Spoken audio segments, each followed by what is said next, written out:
Hello, Musto0063 back for another Let's Play.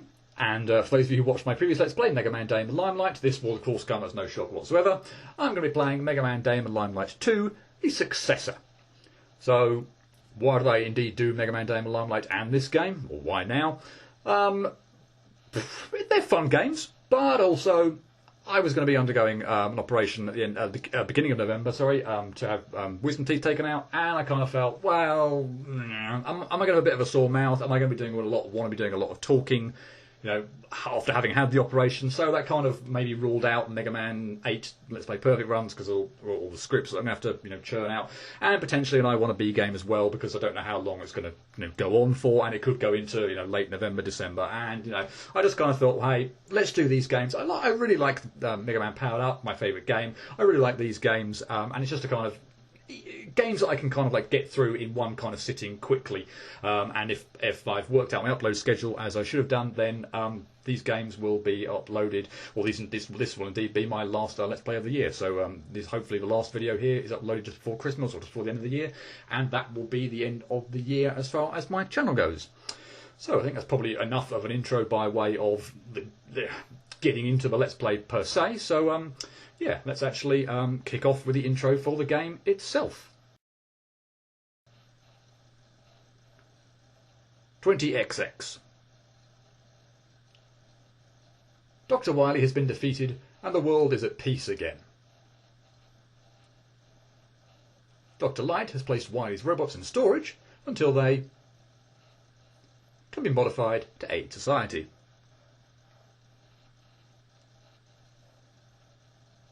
Though Wily escaped capture, life has returned to normal. But then Dr. Wily has unleashed a super virus that has infected almost all robots on Earth, causing them to destroy all they see. The virus disrupted Mega Man's systems, leaving him paralysed. With nothing to stop them, the rampaging robots have thrown the world into chaos. Using data collected from the last battle against Dr. Wily, Dr. Light has freed Wily's older robots from the virus. These robots are the only ones who can stop this disaster.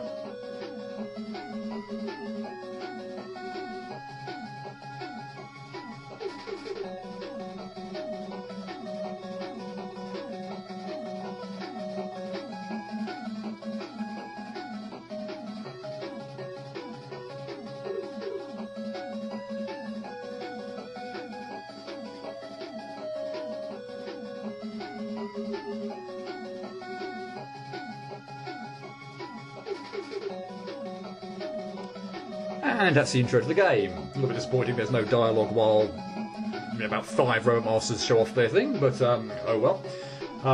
While I'm quickly kind of just talking a little bit, I will just quickly go to the credit screen so you can see who the game was made by and people who contributed and whatnot. I guess just quickly before we get into the game, I've set up all the controls as I want to, so I'm ready to kind of get going. I do feel like it builds on the previous game, so which was certainly fun, and that game continues very much in that on. But there are, I think, a lot of improvements that were made to this game. Mainly, probably the level design. I would say it feels harder yet fairer, if that makes any sense. And maybe we'll kind of see this as we kind of go along. But I might as well kind of actually kick off. Actually starting the game and just point out a few things. So I'll just quickly point this out now, as I did with the previous game. You can go off to the right hand side here and you can replay boss battles if you so wish. Of course, at the moment I've not played any or cleared any stages, so I have none to play against, so we're stuck with our stage select screen. Now, Mega Man Day in the Limelight, you had on display here the Robot Masters that you were going to be playing as. So we had Mega Man 1 Robot Masters, and we played through Mega Man 2. Here we're playing Mega Man 3, and we're going to be playing as Mega Man 2 Robot Masters. But on display are the Robot Masters from Mega Man 3, not the Robot Masters from Mega Man 2 that we're going to be playing as. So it's not immediately clear, necessarily, which Robot Master you're going to be playing as during which, for which stage. However, if you were paying attention during the intro, and indeed you're quite familiar with Mega Man 3, you will have seen, the backgrounds to the stages when the 8 Robot Masters from Mega Man 2 were showing off their things, and that would give you an idea about which stage that, which Robot Master is going to be taking on, or for Mega Man 2 at least, is going to be taking on the Robot Masters from Mega Man 3. And a little bit like I did with the first game, I'm going to be kind of like pairing them off in, quote, cool, kind of sounding two-word combos. So, first up, I'm going to be taking on Magnet.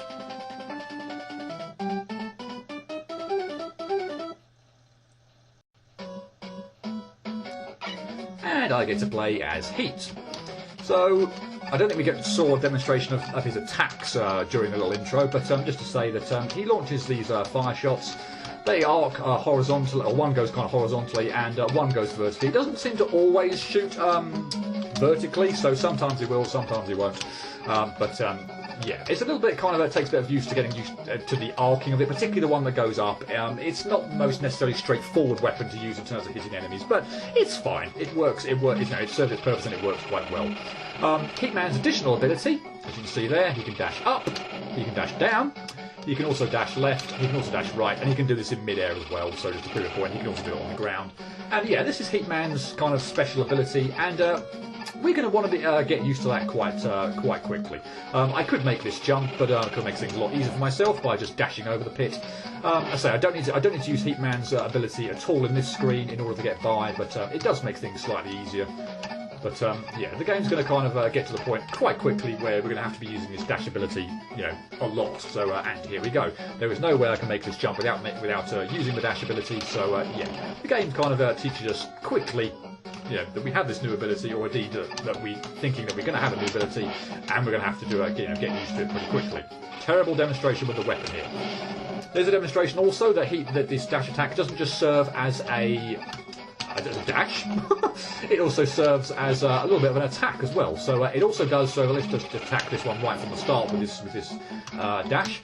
It also, it's like you saw there, it took out that giant enemy in one hit. So yeah, it does a lot of damage, and it's another method for attack if you find yourself in a pinch or just want to use this method for attacking, rather than the slightly more unpredictable fire shots. So, this being Magnet stage, we have got these little suckers, magnets, and we're going to have to kind of avoid those. The other thing that's going to be coming up in Magnet stage, if you remember the original, is reappearing, disappearing blocks, and I don't generally have a problem with it. I don't have a problem with it in this stage either. They work. They're pretty simple to navigate. I don't think anything's like massively over bottomless pits and whatnot. There are a few bottomless pits around, but I don't find the reappearing, disappearing block segments are all that bad. Particularly if you don't screw up anyway, but particularly when you can use, this dash ability to kind of make things a lot easier on yourself, hopefully. So, like there, I could also have dashed across there just to make things easier, but yeah, oh well. Ordinarily, indeed if we were playing the original game, we'd have to go over the right-hand side here, but there's something new to Mega Man Day in the Limelight 2, and I'm certainly going to want to collect it. So, if we go over to this area, you can see that we have this little collectible. And there's one in each stage of the 8 Robot Masters, and yeah, we're certainly going to want to collect all 8. There'll be a little reward. There's a little reward if you can do so, and yeah, the completionist in me is certainly going to want to do that.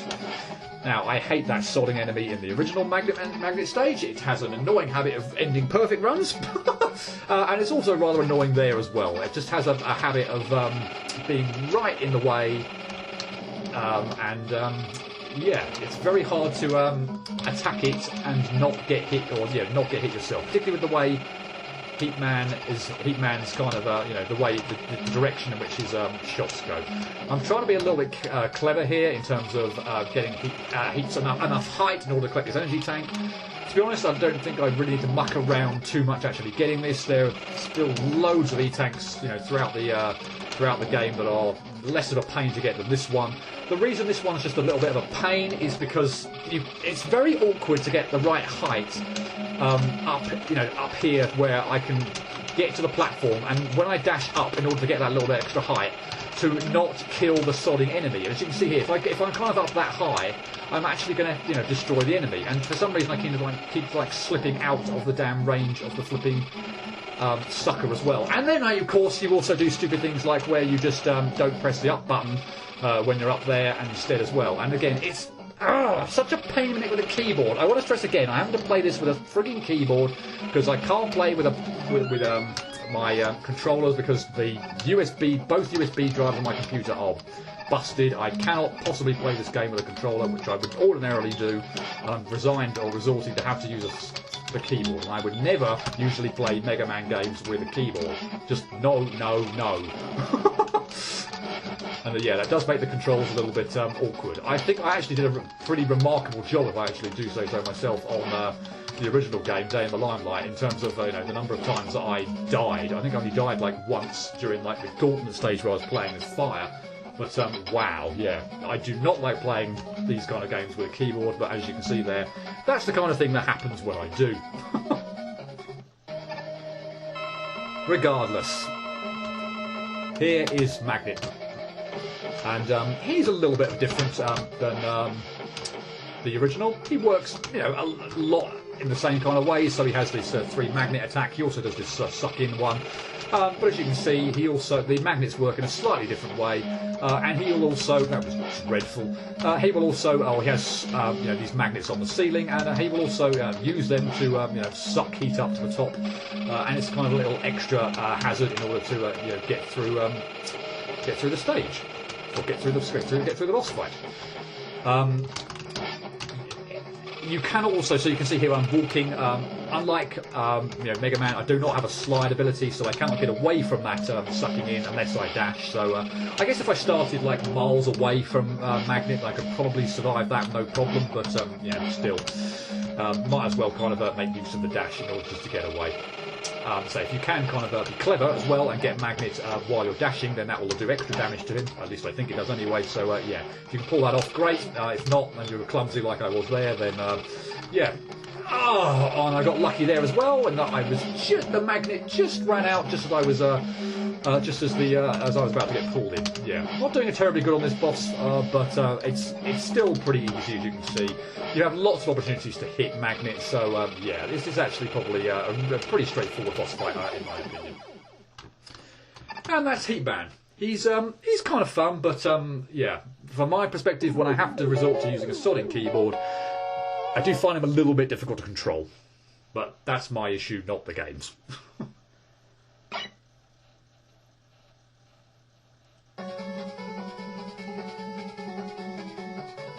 Heatman unlocked. So let's go to the save menu and we will save. Whoops.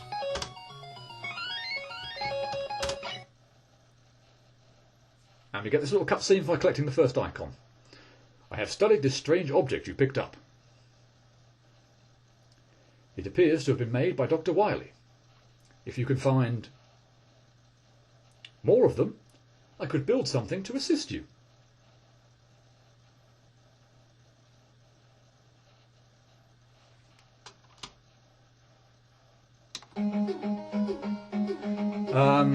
And so you can see we've got a little icon there, and we've got a Heatman kind of on display now. So we can, yeah, we've unlocked Heatman and we can use him.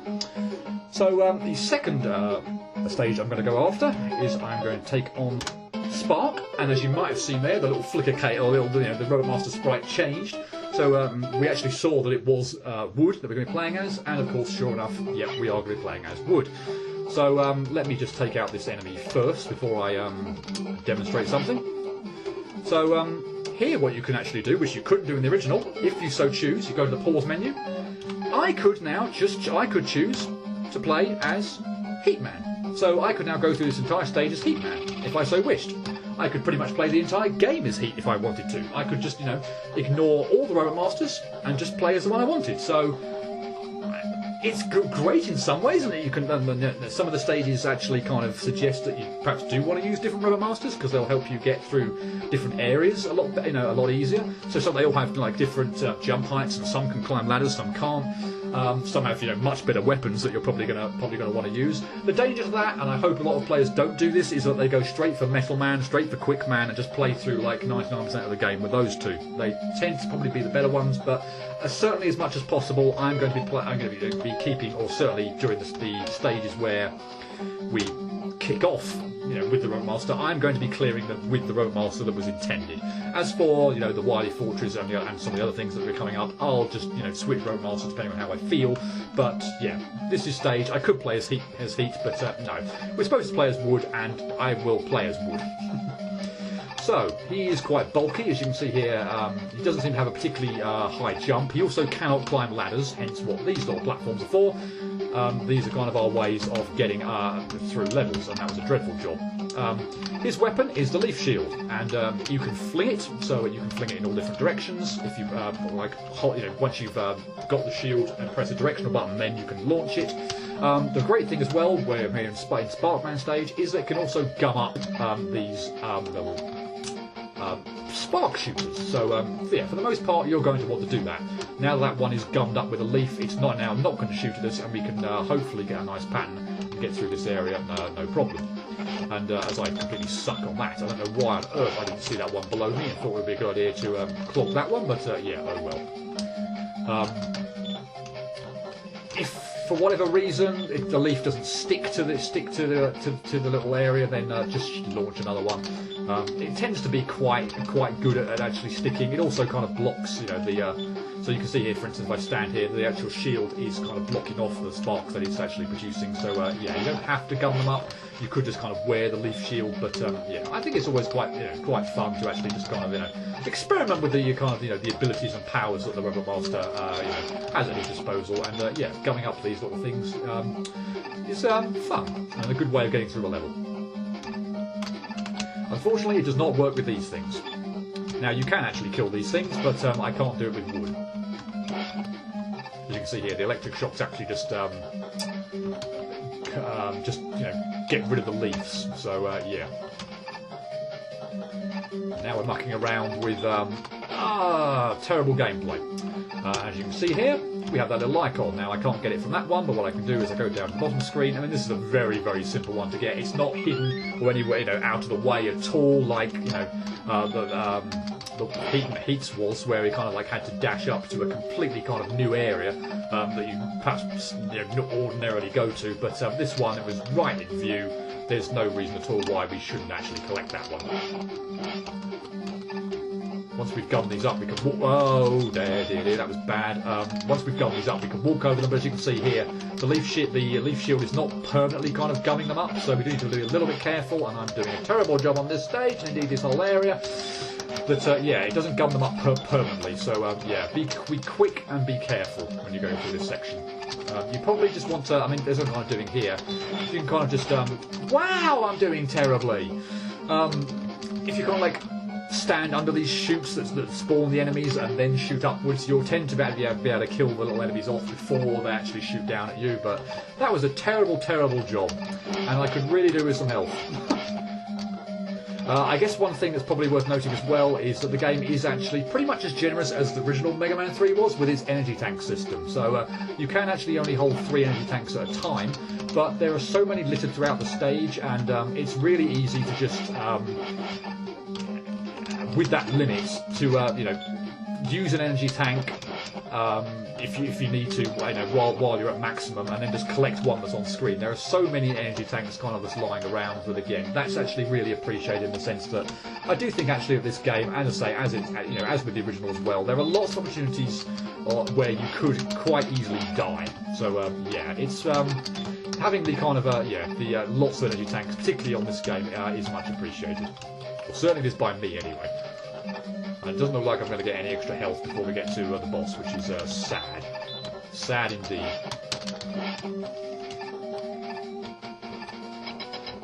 The boss isn't too bad, and this could go either way.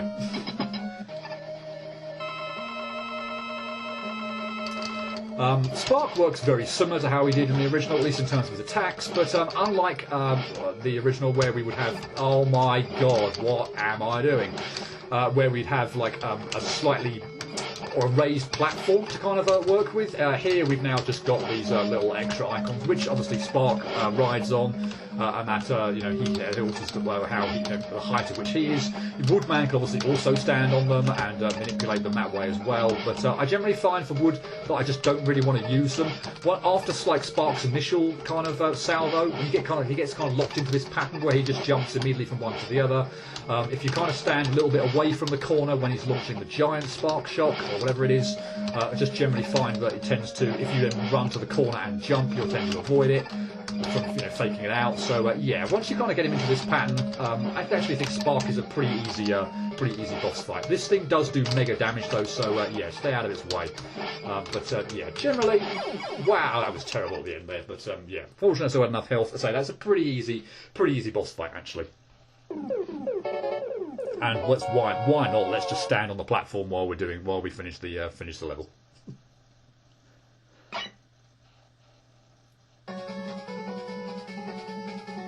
Woodman unlocked. So I shall save, go back to the menu, and yeah, I will leave it there for part 1 of this Let's Play. That was probably went on quite a long time, with thanks to the little intro and everything. So yeah, hope you've enjoyed this, and yeah, I shall be back for part 2, where I will be taking on another 2 Robot Masters. So hope to see you then, but until then, cheerio.